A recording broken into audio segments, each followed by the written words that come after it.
चलो देखो, आज हम लोग पढ़ने जा रहे हैं क्या, प्लैंक्स क्वांटम थ्योरी। कौन सा थ्योरी? Planck's quantum theory. देखो प्लैंक्स क्वांटम थ्योरी क्या क्या बातें कर रहे हैं, इसके बारे में हमें थोड़ा सा बात करना है। तो प्लैंक्स क्वांटम थ्योरी 2-3 बातें कहते हैं, जिसमें सबसे पहला बात यह है कि कोई भी अगर रेडिएशन है, रेडिएशन मतलब हम लोगों ने पढ़ा था, जैसे एक्सरे हो गया, लाइट है, अल्ट्रा वायलेट रेज है, बहुत सारा सारा का सारा क्या है, रेडिएशन है। तो जितना भी रेडिएशन है वह सब बहुत छोटे छोटे पार्टिकल से मिलकर बना हुआ है।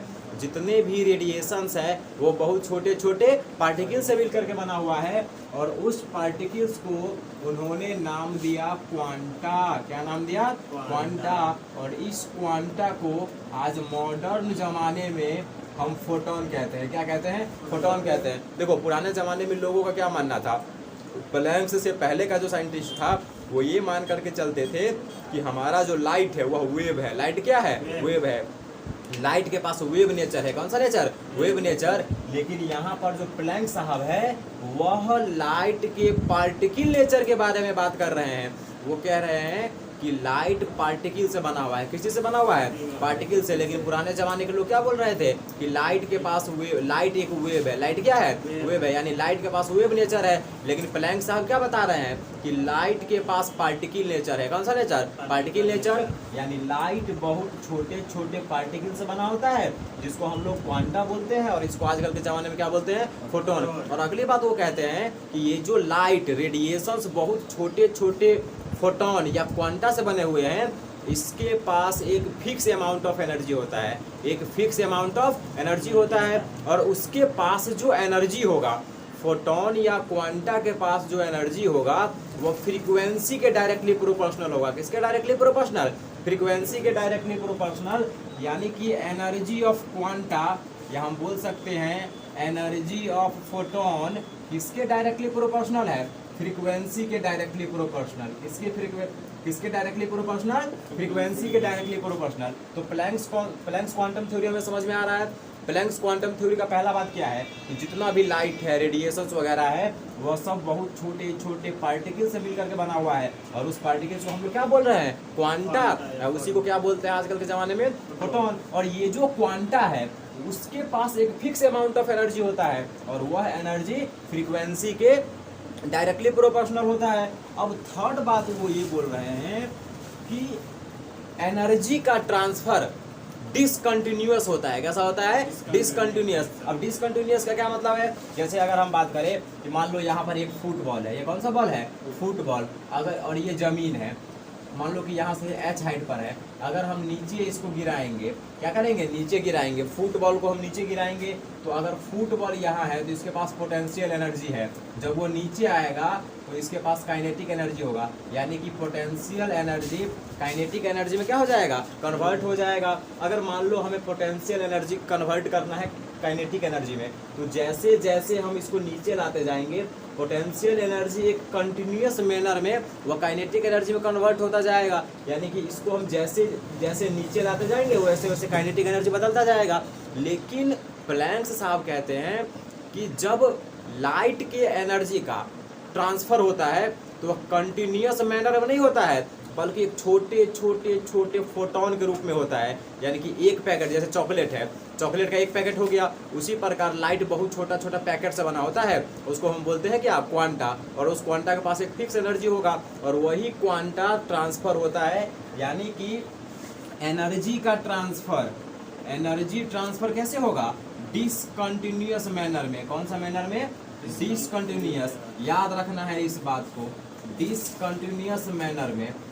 तो हमारे पास 3 बात आ गया। अगर हम क्वांटम थ्योरी की बात करें तो हमारे पास 3 बात है। सबसे पहला बात कि लाइट बहुत छोटे छोटे पार्टिकल से मिलकर बना है। उस पार्टिकल्स को क्या बोलेंगे? क्वांटा या फोटोन। इस क्वांटा के पास एक फिक्स अमाउंट ऑफ एनर्जी होता है, और वह एनर्जी फ्रीक्वेंसी के डायरेक्टली प्रोपोर्शनल होता है। और जब भी एनर्जी का ट्रांसफर होगा तो वह डिसकंटिन्यूअस मैनर में। कौन से मैनर में? डिसकंटिन्यूअस मैनर में। इतना बात समझ में आ रहा है? और वो एक और बात कहते हैं कि फोटोन का एनर्जी क्वांटाइज्ड होता है। फोटोन का एनर्जी कैसा होगा? क्वांटाइज्ड होगा। अब क्वांटाइज्ड का क्या मतलब होता है अभी हम बात करेंगे आगे। तो एनर्जी ऑफ फोटोन कैसा होता है? क्वांटाइज्ड होता है। क्वांटाइज्ड का मतलब क्या है? फिक्स होता है। जैसे मान लो कि एक फोटोन का एनर्जी कितना होगा, देखो यहाँ से हम निकाल रहे हैं कि एक फोटोन के पास कितना एनर्जी होता है। तो प्लैंक्स क्वांटम थ्योरी क्या बोल रहा है? ये बोल रहा है कि अगर एनर्जी की हम बात करें, किसकी एनर्जी की, तो फोटोन का जो एनर्जी होगा वह फ्रीक्वेंसी के डायरेक्टली प्रोपोर्शनल होगा। किसके डायरेक्टली प्रोपोर्शनल? फ्रीक्वेंसी के। फ्रीक्वेंसी को हम लोग क्या लिखते हैं? म्यू। फ्रीक्वेंसी को म्यू लिखते हैं। यहाँ पर मान लो हम एफ लिख रहे हैं। क्या लिख रहे हैं? एफ, ताकि लिखने में आसानी हो। तो प्लैंक्स क्वांटम थ्योरी के हिसाब से फोटोन का एनर्जी फ्रीक्वेंसी के डायरेक्टली प्रोपोर्शनल होता है। अब मान लो हमें यह सिंबल हटाना है, फ्रीक्वेंसी का सिंबल हटाना है, तो एक कांस्टेंट आएगा ना।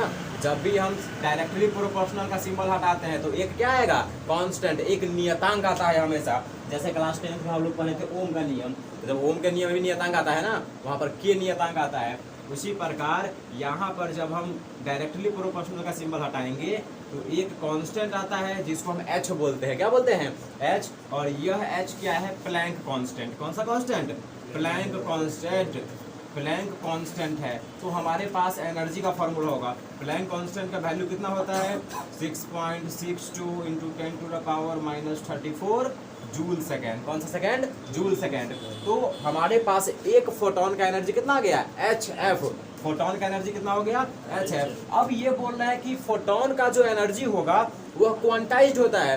क्वांटाइज्ड होने का मतलब है कि अगर एक फोटोन का एनर्जी एच एफ है तो मान लो कि कोई भी फोटोन है तो उसका एनर्जी या तो एच एफ होगा, या तो 2 एच एफ होगा, या तो 3 एच एफ होगा, या तो 4 एच एफ होगा। ऐसा कभी नहीं होगा कि किसी फोटोन का energy 2.5 times of H F हो जाए। यानी कि किसी भी फोटोन का एनर्जी एच एफ के, किसी भी फोटोन का एनर्जी एच एफ के, एच एफ क्या है? एनर्जी है फोटोन का। तो किसी भी फोटोन का एनर्जी एच एफ के मल्टीपल के बराबर होगा। कैसा मल्टीपल? Whole number multiple. कैसा मल्टीपल? Whole number. तो इस बात को याद रखना है, किसी भी फोटोन का एनर्जी एच एफ के होल नंबर मल्टीपल के बराबर होगा। ऐसा कभी नहीं होगा कि एक फोटोन का एनर्जी एच एफ का 2.5 गुना है। ऐसा कभी नहीं होगा। 2 गुना हो सकता है, 3 गुना हो सकता है। किसी भी फोटोन का एनर्जी एच एफ का 3 गुना हो सकता है, 4 गुना हो सकता है, 5 गुना हो सकता है। ऐसा कभी नहीं होगा कि अपने पास एक फोटोन है जिसका एनर्जी एच एफ का 10 गुना मतलब 5.5 गुना है। ऐसा कभी नहीं होगा। तो इतना बात समझ में आ रहा है? प्लैंक्स क्वांटम थ्योरी क्या क्या बातें बोल रहा है समझ में आ रहा है? प्लैंक्स क्वांटम थ्योरी सबसे पहला बात बोलता है कि जितना भी लाइट है या रेडिएशन है वो बहुत छोटे छोटे पार्टिकल से बना हुआ है। उस पार्टिकल को क्या बोलेंगे? क्वांटा। क्या बोलेंगे? क्वांटा या फोटोन। और इस क्वांटा या फोटोन के पास एक फिक्स अमाउंट ऑफ एनर्जी होता है जो फ्रीक्वेंसी के डायरेक्टली प्रोपोर्शनल होता है। किसके डायरेक्टली प्रोपोर्शनल? फ्रीक्वेंसी के डायरेक्टली प्रोपोर्शनल। और तीसरा बात यह है कि एनर्जी डिसकंटिन्यूअस मैनर में ट्रांसफर होता है। किस मैनर में? डिसकंटिन्यूअस। और अगली बात है कि फोटोन का एनर्जी क्वांटाइज्ड होता है। फोटोन का एनर्जी कैसा होगा? क्वांटाइज्ड होगा। क्वांटाइज्ड मतलब एच एफ के 2 गुना, 3 गुना, 4 गुना, 5 गुना होगा, 2.5 गुना, 1.5 गुना नहीं होगा, कभी भी नहीं होगा। तो इतना मतलब समझ में आ रहा है प्लैंक्स क्वांटम थ्योरी का? प्लैंक्स क्वांटम थ्योरी समझ में आ रहा है? चलो बनाओ headline, Planck's quantum theory. Planck's quantum theory देख लो एक बार क्या क्या लिख दिए। देखो इधर थोड़ा ध्यान दो। देखो प्लैंक्स क्वांटम थ्योरी क्या क्या बोल रहा है। प्लैंक्स क्वांटम थ्योरी के हिसाब से कि जितना भी रेडिएशन है वह सब बहुत ही छोटे छोटे डिस्क्रीट यूनिट एनर्जी पॉकेट से बना है। उसको क्या बोलेंगे? क्वांटा या फोटोन। इस क्वांटा का जो एनर्जी होगा वह फ्रीक्वेंसी के डायरेक्टली प्रोपोर्शनल होता है। यानी एनर्जी किसके प्रोपोर्शनल होगा? फ्रीक्वेंसी के। ई फॉर एनर्जी और एफ फॉर फ्रीक्वेंसी। जब ये डायरेक्टली प्रोपोर्शनल का सिंबल हटेगा तो एक कांस्टेंट आएगा जिसको हम लोग एच बोलते हैं। इस एच को बोलते हैं प्लैंक्स कांस्टेंट। और इस प्लैंक्स कांस्टेंट का वैल्यू है 6.62 × 10⁻34 जूल सेकेंड। ये यूनिट है, याद रखना। तुमसे क्वेश्चन पूछेगा कि प्लैंक्स कांस्टेंट का वैल्यू लिखो, तो वैल्यू लिखना है। ये भी पूछ देगा कि प्लैंक्स कांस्टेंट का ऐसा यूनिट लिखो, तो वो क्या है? जूल सेकेंड, याद रखना है। अब देखो फ्रीक्वेंसी का एक और हम फॉर्मूला जानते हैं। फ्रीक्वेंसी को अगर हम किसके टर्म में लिखे? वेवलेंथ के टर्म में, तो frequency is equal to c/λ होता है। अब इस इक्वेशन में जब हम फ्रीक्वेंसी के जगह पर c/λ लिखेंगे तो अपने पास एनर्जी का एक नया फॉर्मूला मिलेगा। वो क्या है? hc/λ। अगला बात वो बोलते हैं कि रेडिएशन का एनर्जी डिसकंटिन्यूअस मैनर में ट्रांसफर होगा और किसी भी फोटोन का एनर्जी हमेशा क्वांटाइज्ड रहता है। तो ये है हमारा क्वांटम थ्योरी ऑफ प्लैंक्स। सारे लोगों को प्लैंक्स क्वांटम थ्योरी समझ में आया? मनीष, प्लैंक्स क्वांटम थ्योरी समझ में आया? चलो बताओ जी, बताओ। आंसू stand up. Planck's quantum theory के बारे में बताओ, क्या क्या कहते हैं वो? प्लैंक्स क्वांटम थ्योरी का स्टेटमेंट बोलो।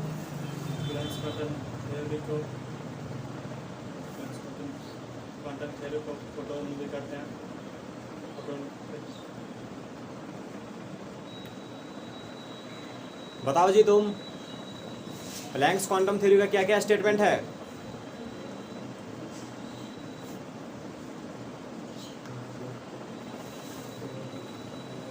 बताओ तुम बताओ, प्लैंक्स क्वांटम थ्योरी क्या क्या कह रहा है? हिंदी में बताओ ना जो हम समझाए हैं। दिमाग उमाग है कि नहीं है? अरे 50 बार बोल दिया तो तुम्हारा दिमाग काम नहीं करता है, भूसा भरा हुआ है दिमाग में। तो क्या बोले हैं? पहला बात कि जितना भी रेडिएशन है, चाहे हमारा वो लाइट क्यों ना हो, वो सब बहुत छोटे छोटे पार्टिकल से मिलकर के बना हुआ है। उस पार्टिकल का क्या नाम है? क्वांटा या फोटोन। यही बात तो बोलना है कि जितना भी लाइट है, जितना भी रेडिएशन है, वो बहुत छोटे छोटे पार्टिकल से बना हुआ है। उसको क्या बोलेंगे? क्वांटा या फोटोन। और उस फोटोन के पास एक फिक्स अमाउंट ऑफ एनर्जी होता है, और वह एनर्जी फ्रीक्वेंसी के डायरेक्टली प्रोपोर्शनल होगा। और थर्ड बात क्या है कि एनर्जी डिसकंटिन्यूअस मैनर में ट्रांसफर होता है। और फोर्थ बात है कि फोटोन के पास जो एनर्जी होगा वो कैसा होगा? क्वांटाइज्ड होगा। तो ये चार बात तुम्हारे दिमाग में नहीं घुस रहा है? क्लास में सुनता ही नहीं है, बैठा हुआ है क्लास में, दिमाग कहीं और घूम रहा है। बैठो, जितना बात बताते हो क्लास में याद होना चाहिए, कम से कम हिंदी में जितना हम समझाते हैं। समझ रहा है मनीष? तो जितना बात हम बताते हो क्लास में याद होना चाहिए। तो प्लैंक्स क्वांटम थ्योरी से हम क्या सीख रहे हैं? प्लैंक्स क्वांटम थ्योरी हमको बता रहा है कि लाइट के पास पार्टिकल नेचर है। कैसा नेचर है?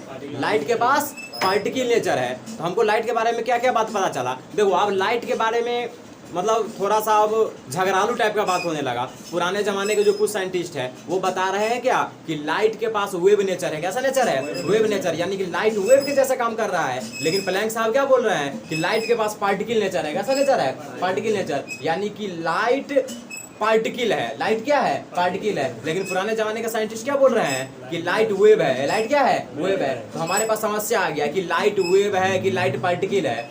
तो हमारे पास एक नया साइंटिस्ट आते हैं, डी ब्रॉय। कौन आते हैं? D Broglie. D Broglie. D Broglie क्या कहते हैं? देखो, डी ब्रॉय कहते हैं कि कोई भी मूविंग पार्टिकल्स है। क्या है? मूविंग पार्टिकल्स, यानी कि ऐसा पार्टिकल जो बहुत स्पीड में चलता है। कितना स्पीड में? बहुत स्पीड में। जैसे हमारा फोटोन है, तो फोटोन का स्पीड लाइट के स्पीड के बराबर होता है। तो लाइट बहुत ज्यादा स्पीड से चलता है ना। देखो, हमारा पृथ्वी है, सूरज से आ रहा है, कितना दूरी है, लेकिन फिर भी 8 मिनट में पहुंच जाता है। तो बहुत ज्यादा स्पीड है।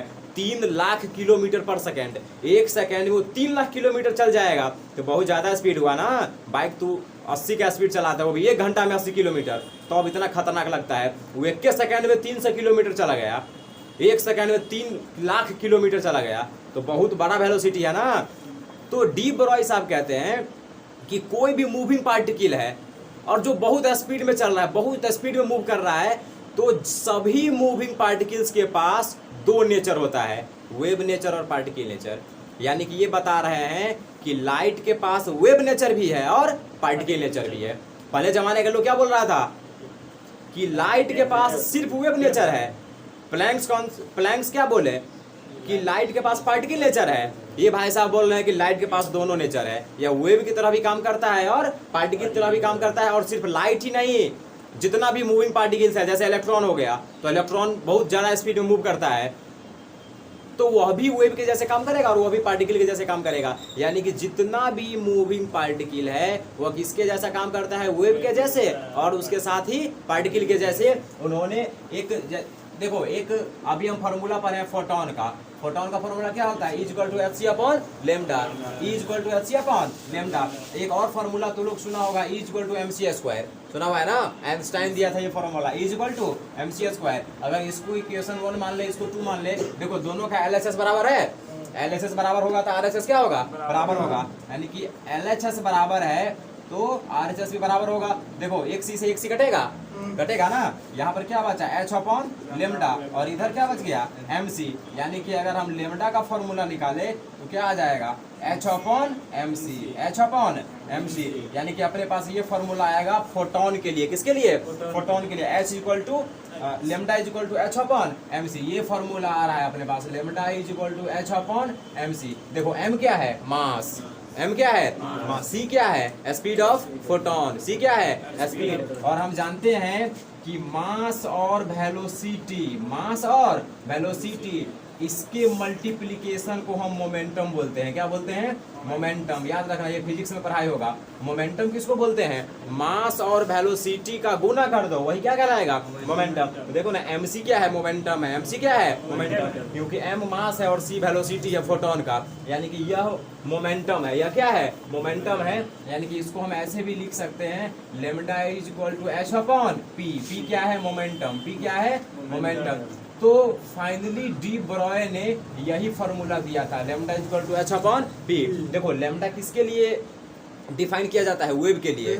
लैम्डा किसके लिए, वेव के लिए। और मोमेंटम पार्टिकल के लिए। मोमेंटम किसके लिए, पार्टिकल के लिए। देख ये दोनों सीधा वेव और पार्टिकल नेचर को जोड़ दिया, देख रहे हो ना। तो ये कहता है कि कोई भी मूविंग पार्टिकल है तो उसके पास वेव नेचर भी होगा और पार्टिकल नेचर भी होगा। तो डी ब्रॉय का बात समझ में आ रहा है। उन्होंने फॉर्मूला क्या दिया, lambda is equal to h upon p। h क्या है, प्लैंक कांस्टेंट। h क्या है, प्लैंक कांस्टेंट, अभी बताया है ना। h क्या है, प्लैंक कांस्टेंट। p क्या है, मोमेंटम। p क्या है, मोमेंटम। लैम्डा क्या है, वेवलेंथ। लैम्डा क्या है, समझ में आ रहा है इतना बात। चलो, तो डी ब्रॉय साहब क्या बोल रहे हैं कि कोई भी मूविंग पार्टिकल है तो वह उसके पास पार्टिकल नेचर भी होगा और वेव नेचर भी होगा। तो बना हेडलाइन, डी ब्रॉय हाइपोथेसिस। इसके पास कोई एक्सपेरिमेंट नहीं है, यह उन्होंने जस्ट अपना हाइपोथेसिस दिया, बाद में जाकर के ये सही होने लगा, साबित हो गया सही कि ये सही बात है। तो डी ब्रॉय हाइपोथेसिस, इसको डी ब्रॉगली हाइपोथेसिस भी पढ़ देता है लोग, तो उसके लिए टेंशन नहीं लेना है।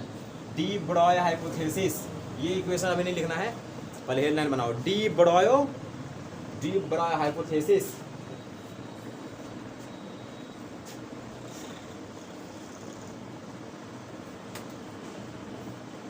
डी ब्रॉय हाइपोथेसिस,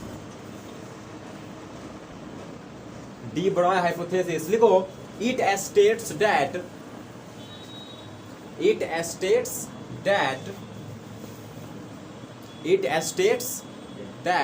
यानी यह कहता क्या है, it states that every moving particles, it states that every moving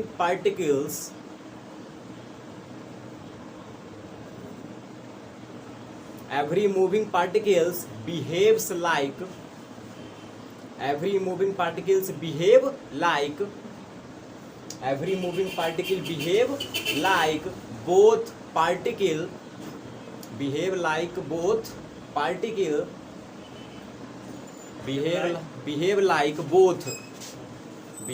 like both particle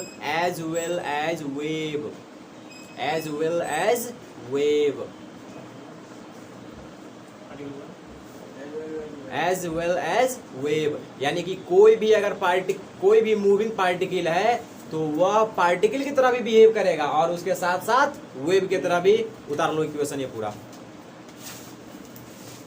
तो इतना बात है।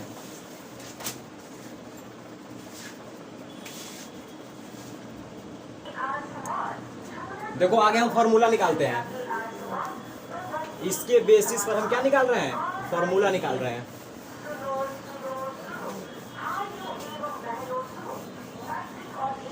देखो सबसे पहले फोटोन के लिए, किसके लिए, फोटोन। तो हम मान लेते हैं कि फोटोन का मास m है, फोटोन का मास m है। इसका वेलोसिटी कितना होता है, c। इसके वेलोसिटी को क्या लिखते हैं, c मतलब क्या, जितना लाइट का स्पीड है कम में उसको c बोलते हैं।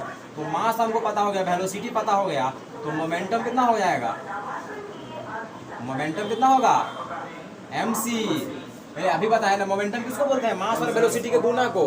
मोमेंटम किसको बोलेंगे, मास और वेलोसिटी के गुना को, यानी p हो गया mc। हम जानते हैं कि लैम्डा क्या होता है, h upon p, lambda equal to h upon p। देखो ना हमको p क्या निकला है, mc, p बराबर mc, यानी कि फोटोन के लिए लैम्डा का ये फॉर्मूला हो गया h अपॉन mc। अब देखो हम निकाल रहे हैं पार्टिकल्स के लिए, किस चीज के लिए, पार्टिकल्स। कोई भी पार्टिकल्स, तो मान लेते हैं कि उसका भी मास m है, मास कितना है, m है। वेलोसिटी मान लेते हैं v है, वेलोसिटी क्या है, v है। तो इसका मोमेंटम कितना हो जाएगा, एम बी मोमेंटम कितना हो जाएगा एम बी मोमेंटम कितना होगा एम बी और लेमडा इक्वल टू क्या होता है एच अपॉन पी यानी lambda is equal to H upon M V. यह किसके लिए है पार्टिकल के लिए किसके लिए है पार्टिकल के लिए। हमें एक चीज के लिए और पढ़ना है वो है इलेक्ट्रॉन के लिए किसके लिए इलेक्ट्रॉन के लिए। तो देखो हम भी मान इलेक्ट्रॉन का मास कितना होता है हमको पता ही है तो मान लेंगे इलेक्ट्रॉन का मास m है और मास कितना होता है हमको पता ही है 9.1 × 10⁻³ kg। तो उसके बाद वेलोसिटी कितना होगा वो हम निकाल लेंगे उसके बाद ये तो इतना छापो पहले फोटोन के लिए और पार्टिकल के लिए नोट करो। उसके बाद हम बात करेंगे कि इलेक्ट्रॉन के लिए लेमडा का क्या फॉर्मूला आएगा।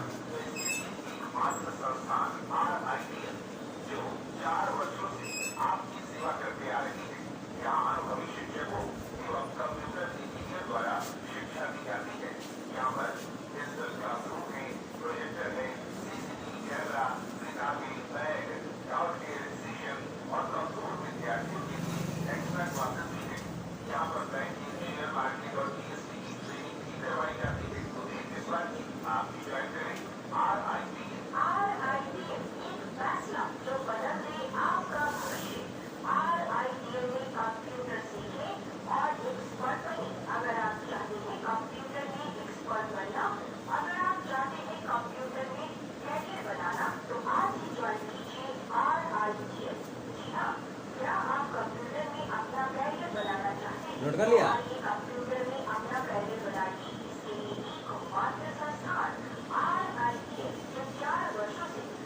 नाता हुआ तो नहीं है मुड़ी हवा रहा है नाता नहीं है नहीं नाता मुड़ी तो हवा रहा है बैठा दे जी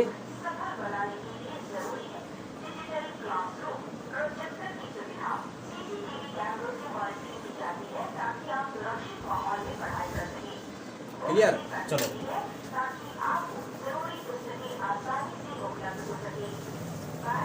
चालू है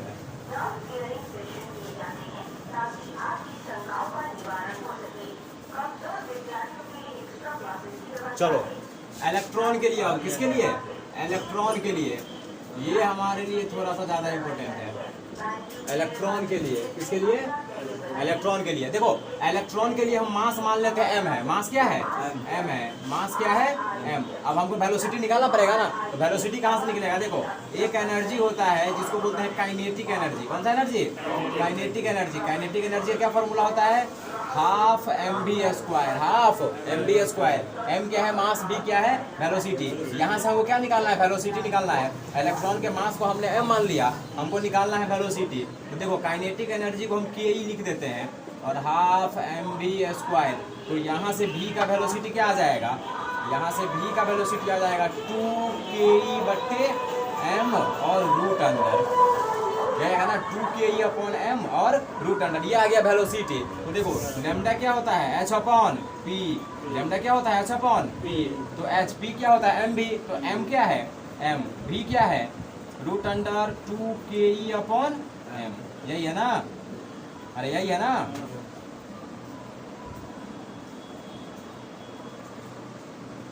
तो ये हो गया हमारे पास लेमडा का फॉर्मूला।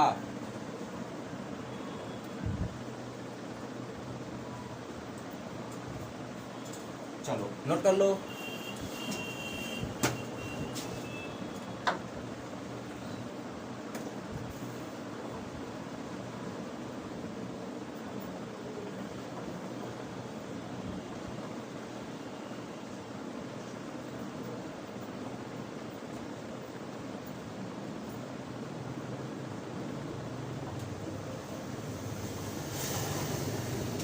देखो इसको हम और ज़्यादा तोड़ सकते हैं। देखो इसको ऐसे कर सकते हैं ये देखो इधर lambda is equal to H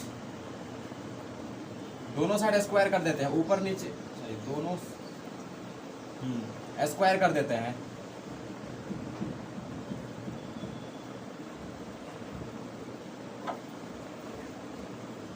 m से मल्टीप्लाई कर दे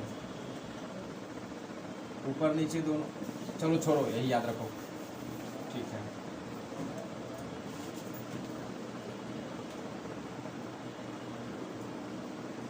चलो नोट कर लो इसको।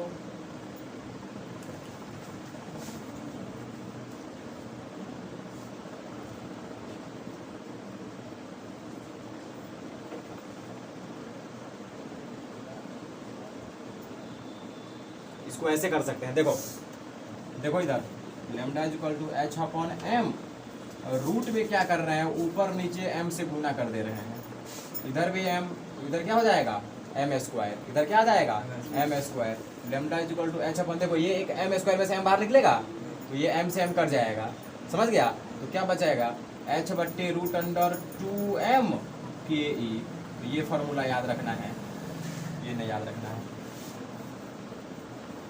ये फार्मूला थोड़ा ज़्यादा अच्छे से याद रहेगा, सिंपल है। रोहित भाई जी आइए, क्या पढ़ाना है आज आपको?